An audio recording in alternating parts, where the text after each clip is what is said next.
Welcome to the Power Zone Sports Podcast. Today we're going to be talking about who will go to the Super Bowl. Please like and subscribe, and I'm going to give this podcast to my brother. Well, in a matter of hours, we are going to find out who is moving on to the AFC and the NFC to the Super Bowl. Will the Minnesota Vikings host the Super Bowl in their home stadium? And that remains to be seen. Will the Patriots go back to the Super Bowl to try for ring number 6 in the Brady, Belichick, Bob Kraft era? That remains to be seen as well. And should be two very exciting and competitive contests that will be waged here today.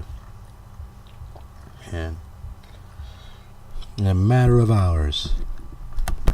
So I had a pretty unique and pretty cool Saturday, pretty cool day yesterday. First, I went to see a couple of members of the Dallas Cowboys Cheerleaders, America's Sweethearts. Went up to one of the local Walmarts, and it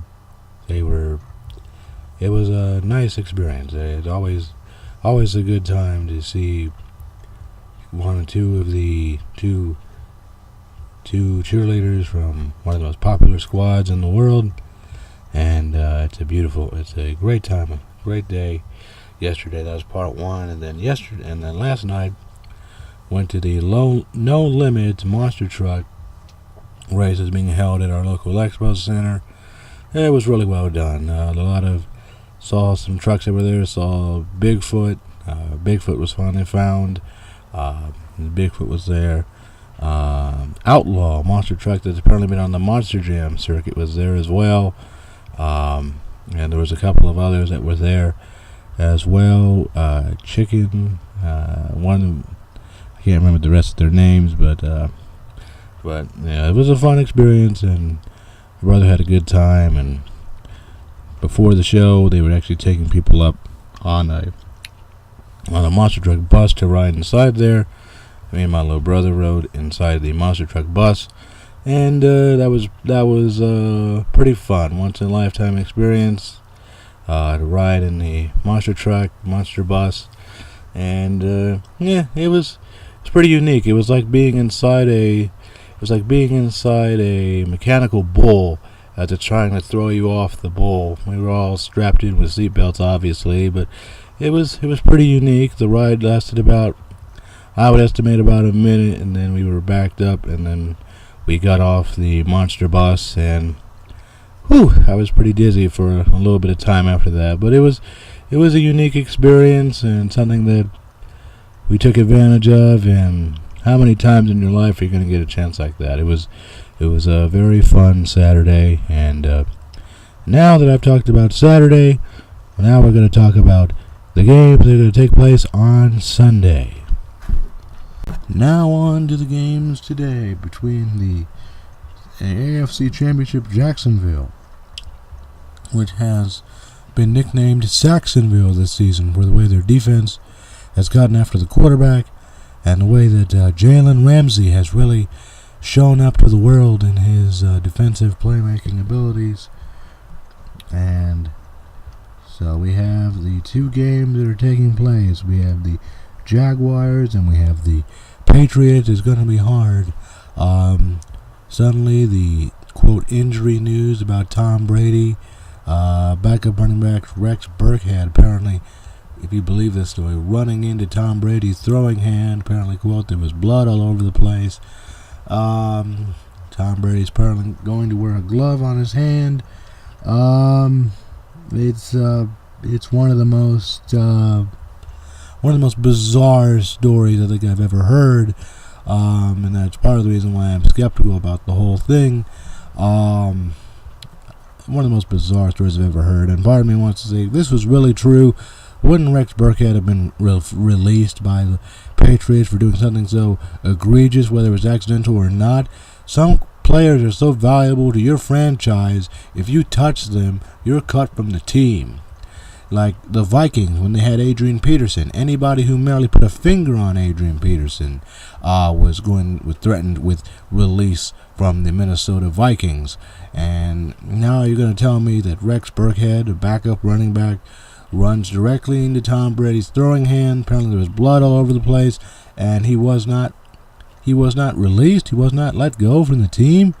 I'm skeptical of it, to be honest. He probably will wear a glove on his throwing hand, but I'm not expecting much difference to come out of this New England offense. Tom Brady, he's an X factor whenever he's in the game, and Tom Brady, even at 80%, is better than just about every other quarterback in the league at 90 to 100%.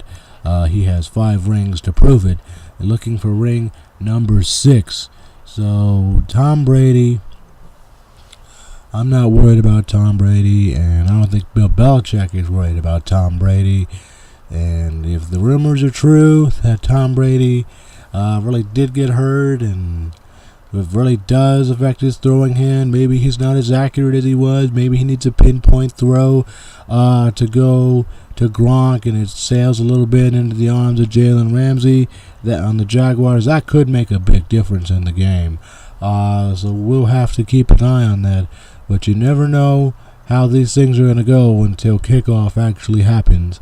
But I'm not too worried about the Patriots, and I still think that the Patriots are going to advance and go on to the Super Bowl.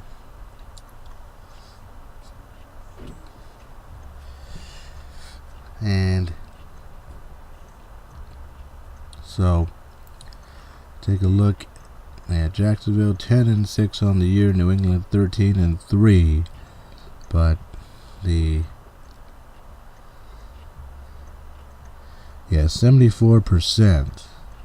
And I also think that the Patriots are going to break through and win. I mean, Blake Bortles has had an impressive year, had an impressive wild card performance against Buffalo, where he actually ran for more yards than he threw for.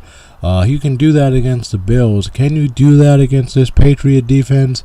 I don't think so. The Patriots pride themselves on being the run stoppers, pass defenders.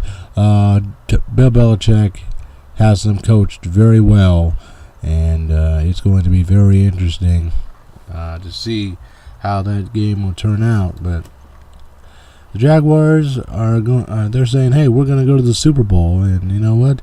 You got to like that confidence, so it's good for them. But on the NFC side, we have the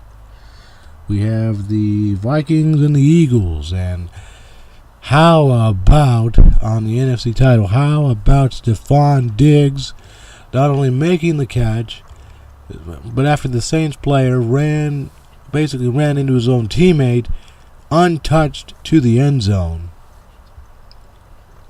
All Marcus Williams has to do is wrap his arms around him. You don't have to make a big hit, try to knock him out. You just have to get him out of bounds, and the game is over. So Marcus Williams making a mistake that will live on in NFL playoff infamy. But how about Stephon Diggs making the catch and anticipating a big hit, then not feeling a hit, then breaking away from the field, finding the end zone for a game-winning touchdown, and the Minnesota Vikings going to the NFC Championship game for the first time since 2009. The first time since they lost to the Saints in the NFC Championship game. But it's going to be very interesting to see how this game will pan out today. But the Vikings looking to host the Super Bowl in their stadium. It's a very nice new venue that they are in Minnesota. And if any team deserves a Super Bowl title, it is the Minnesota Vikings, with players like the Purple People Eaters, Alan Page, players like Randy Moss, players like Dante Culpepper, players even like Adrian Peterson for a long time. The Vikings, if there's ever a team that deserves a ring, it's the Minnesota Vikings, and it's good for your NFL. It's good for your fan base when you have a team with a long title drought that breaks through and finally wins it all. Ask Houston Astros fans how it feels for them to be winning the World Series this year, or ask Cub fans how they felt last year after their team finally broke a 108-year drought to win the World Series. It's great for the fans, great for the game when long droughts are broken. Baseball has not had a repeat champion since 2000, and as the Yankees did it, but the postseason in the NFL, Patriots trying to repeat, and the toughest thing to do in all the pro sports is to repeat as champions.